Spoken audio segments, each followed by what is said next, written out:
आपने बोल दिया मम्मी जी को कि हम मूवी देखने जा रहे हैं? अरे मैं क्यों बोलूँ, उनको तो ये लगेगा कि आते ही बेटा बस में कर लिया है। मैं अपने घर में भी अपने पेरेंट्स से परमिशन नहीं लेती थी।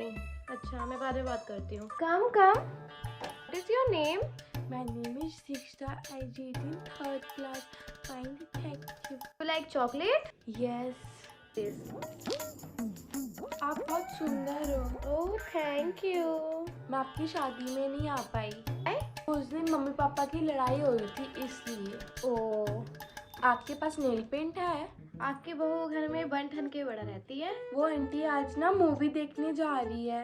एक बात नहीं पूछी, इस बच्ची के पेट में दी में चॉकलेट ऑफिस। चलो अब मैं चलती हूँ। ठीक है भाभी जी। ये मम्मी जी ये नहीं पता कि इन्होंने अभी टिकट्स लिए हैं या नहीं लिए। कौन सी मूवी देखने जा रहे हो? वो सरदार जी 3। बच्चों को बोल दे कि सबकी टिकट बुक करवा दे। आज रात का ना सब बाहर ही खा लेंगे। और बेस्ट सासू मॉम।